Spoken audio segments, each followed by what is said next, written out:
السلام علیکم ورحمۃ اللہ وبرکاتہ۔ بسم اللہ، الحمد للہ والصلاة والسلام علی رسول اللہ وعلی آلہ وصحبہ ومن والہ۔ محترم ناظرین، آج کے اس لائیو درس میں جو باتیں میں آپ کے سامنے رکھنا چاہتا ہوں وہ لایعنی کام سے یا لایعنی باتوں سے اجتناب کے بارے میں۔ اس سلسلے میں ایک بہت ہی پیاری اور دلچسپ حدیث ہے جو جلیل القدر صحابی حضرت ابو ہریرہ رضی اللہ تعالیٰ عنہ سے مروی ہے، سنن ترمذی کے حوالے سے اور دوسری حدیث کی کتابوں کے حوالے سے۔ کہتے ہیں کہ رسول اللہ صلی اللہ علیہ وسلم نے ارشاد فرمایا، من حسن اسلام المرء ترکہ ما لا یعنی، کہ آدمی کے اسلام کی ایک خوبی یہ ہے کہ وہ یعنی جو اس سے متعلق کام نہیں ہے، جو اس سے متعلق بات نہیں ہے، اس کو ترک کر دے، چھوڑ دے۔ لایعنی کام، لایعنی بات کو ترک کر دے۔ میرے دوستو، یہ حدیث بہت ہی عظیم ہے، اس کا مقام اور مرتبہ بہت ہی بلند ہے۔ اس سلسلے میں اہل علم نے لکھا ہے، حافظ ابن حجر رحمۃ اللہ علیہ فرماتے ہیں کہ یہ حدیث ادب کے اصول میں سے ایک بنیادی اصل ہے۔ اسی طرح سے حمزہ الکنانی رحمہ اللہ فرماتے ہیں کہ یہ حدیث ثلث اسلام ہے، یعنی اسلام کا تہائی حصہ ہے۔ اور حافظ ابن عبد البر رحمۃ اللہ علیہ فرماتے ہیں یا رحمہ اللہ فرماتے ہیں کہ نبی صلی اللہ علیہ وسلم کا یہ کلام یہ جوامع الکلم میں سے ہے، الفاظ تھوڑے ہیں لیکن معانی اس کے بہت زیادہ ہیں۔ اس طرح کی بات کسی اور سے اس سے پہلے منقول نہیں ہے۔ اسی طرح سے ابن حجر الہیثمی رحمہ اللہ سے ثابت ہے کہ انہوں نے فرمایا یہ حدیث ایک چوتھائی اسلام کے برابر ہے، بلکہ وہ کہتے ہیں کہ میں کہتا ہوں کہ یہ نصف اسلام کے برابر ہے، بلکہ یہ پورا کا پورا اسلام ہے۔ اور اسی طرح سے دوسرے اہل علم کے بھی اقوال ہیں اس حدیث کی منزلت کے بارے میں، اس کے مقام اور مرتبے کے بارے میں۔ اور یہ حدیث یہ بہت ہی ایک عظیم اصل اور بنیاد ہے نفس کی تربیت کے بارے میں، اور اسے خراب کاموں سے، گندے کاموں سے، عیوب سے، نقائص سے بچانے اور محفوظ کرنے کے لیے، اور ان چیزوں کو ترک کر دینے کے تعلق سے کہ جس میں کوئی فائدہ نہیں ہے۔ کیونکہ ہم میں سے کچھ لوگ ایسے ہیں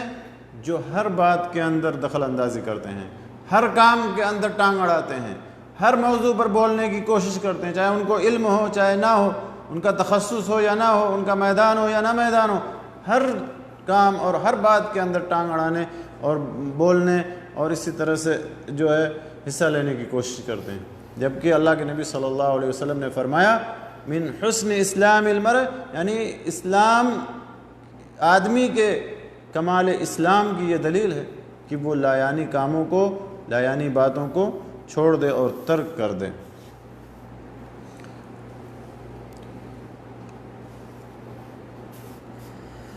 اور اگر کوئی آدمی ایسا کرتا ہے، یعنی لایعنی چیزوں سے دور رہتا ہے، لایعنی باتوں سے دور رہتا ہے، لایعنی کاموں سے، اپنے سے غیر متعلق کاموں سے دور رہتا ہے، تو پھر وہ بہت بڑی برائی سے محفوظ رہے گا، اپنے آپ کو بہت بڑی برائی سے محفوظ رکھے گا۔ اور برائی سے بھی حفاظت یہ خیر ہے، بھلائی ہے۔ عبد الرحمن سعدی رحمہ اللہ فرماتے ہیں کہ جو شخص لایعنی کاموں کو نہیں چھوڑتا، یا جس شخص نے لایعنی کام، لایعنی بات کو نہیں چھوڑا، یا جس سے متعلق بات اور کام ہے اس کو ترک نہیں کیا، تو وہ اپنے اسلام کے تعلق سے برائی کر رہا ہے یا اپنے اسلام کو خراب کر رہا ہے۔ اسی طرح ابن قیم رحمہ اللہ کا بھی قول ہے کہ نبی صلی اللہ علیہ وسلم نے پورے ورع اور تقوی کو ایک کلمے کے اندر جمع کر دیا، اور وہ ہے من حسن اسلام المرء ترکہ ما لا یعنی۔ آدمی کے اسلام کی خوبی یہ ہے، یا آدمی کے اسلام کا کمال یہ ہے کہ وہ لایعنی کاموں کو چھوڑ دیں، اور یہ تمام چیزوں کو شامل ہے، تمام لایعنی باتوں کو، چاہے وہ لایعنی بات ہو، چاہے لایعنی فعل ہو، لایعنی کام جو بھی ہو، چاہے وہ دیکھنا ہو، چاہے وہ بات کرنا ہو، گفتگو کرنا ہو، چاہے وہ سننا ہو، چاہے وہ چلنا ہو، پکڑنا ہو، سوچنا ہو، تمام ظاہری اور تمام باطنی حرکات کو یہ شامل ہے۔ یہ بہت ہی عظیم کلمہ ہے، اور لہٰذا ہم تمام لوگوں کو چاہیے کہ اگر ہم سکون چاہتے ہیں، چین چاہتے ہیں، اطمینان چاہتے ہیں، اپنے اسلام کو نکھارنا چاہتے ہیں، یا اپنی زندگی کو سنوارنا چاہتے ہیں، تو پھر ہمیں لایعنی کاموں سے دور رہنا چاہیے، لایعنی کاموں سے ہمیں دور رہنا چاہیے۔ حسن بصری رحمہ اللہ فرماتے ہیں کہ کسی بندے سے اللہ کے اعراض کی دلیل یہ ہے، یعنی اللہ تعالیٰ اس سے منہ پھیر لیتا ہے، اس بندے سے جو اپنا کام ایسی ہی چیزوں میں رکھے جو اس سے متعلق نہیں ہے، یعنی جو لایعنی چیزوں میں اپنے آپ کو مشغول رکھے، اللہ تعالیٰ ایسے بندے سے جو ہے اعراض کرتا ہے، ایسے بندے سے اللہ تعالیٰ رخ پھیر لیتا ہے۔ یہ اس بات کی علامت اور دلیل ہے۔ اسی طرح سے امام شافعی رحمۃ اللہ علیہ فرماتے ہیں کہ 3 چیزیں آدمی کے عقل کے اندر 3 چیزیں زیادتی پیدا کرتی ہیں، یعنی انسان کا عقل مضبوط ہوتا ہے 3 چیزوں سے۔ سب سے پہلی چیز کیا ہے؟ مجالسۃ العلماء، علماء کی صحبت سے، علماء کے ساتھ اٹھنے بیٹھنے سے، اور دوسرا وہ مجالسۃ الصالحین، نیک لوگوں کے ساتھ اٹھنے بیٹھنے سے، اور تیسرا ہے وہ ترک الکلام فیما لا یعنی، ایسی چیزوں کے بارے میں گفتگو کرنے کو چھوڑ دینا جو اس سے متعلق نہیں ہے، یعنی لایعنی باتوں کو ترک کر دینا۔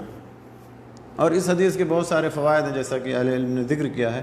سب سے پہلا فائدہ تو یہ ہے کہ ہر انسان کے لیے مناسب یہ ہے کہ وہ لایعنی کاموں کو، لایعنی باتوں کو، سب چیز کو چھوڑ دے، کیونکہ یہ اس کے وقت اور اس کے دین کی حفاظت کا بہترین ذریعہ ہے۔ دوسرا فائدہ یہ ہے کہ فضول اور لغو باتوں کو ترک کرنا یہ آدمی کے اسلام کے کمال کی دلیل ہے، مکمل ہونے کی دلیل ہے۔ اسی طرح سے تیسرا فائدہ یہ ہے کہ آدمی کو اپنے وقت کی حفاظت کرنی چاہیے، اور ایسی چیزوں میں اور ایسے کاموں میں اپنے وقت کو صرف کرنا چاہیے جو اس کے لیے فائدہ مند ہو، دنیا اور آخرت کے اندر فائدہ مند ہو۔ اسی طرح سے چوتھا فائدہ یہ ہے کہ لوگوں کے معاملات میں دخل اندازی کرنا، لوگوں کے اعمال کے اندر دخل اندازی کرنا، لوگوں کے امور کے اندر دخل اندازی کرنا، یہ جو ہے فتنہ اور فساد کو پھیلاتا ہے، اور اگر آدمی ایسا کرنے سے رک جائے تو فتنہ و فساد سے محفوظ رہتا ہے۔ اسی طرح سے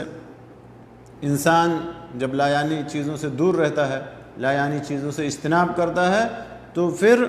وہ اپنے گھر والوں کے بیچ، اپنے ساتھیوں کے بیچ، اور اپنے دوستوں کے بیچ، اپنے جان پہچان کے لوگوں کے بیچ میں اس کا ایک وقار ہوتا ہے، اس کا ایک مقام اور مرتبہ ہوتا ہے۔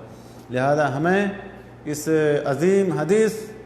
پر عمل کرنے کی کوشش کرنی چاہیے، اور لایعنی کاموں سے، لایعنی باتوں سے اجتناب کرنا چاہیے۔ اللہ تعالیٰ سے دعا ہے کہ اللہ تعالیٰ ہمیں ان باتوں کو جاننے، سننے اور سمجھنے کے بعد اللہ ہمیں نیک عمل کی توفیق بخشے۔ آمین وآخر دعوانا الحمدللہ رب العالمین، وصلی اللہ علی نبینا محمد وعلی آلہ وصحبہ اجمعین، وجزاکم اللہ خیرا واحسن الیکم۔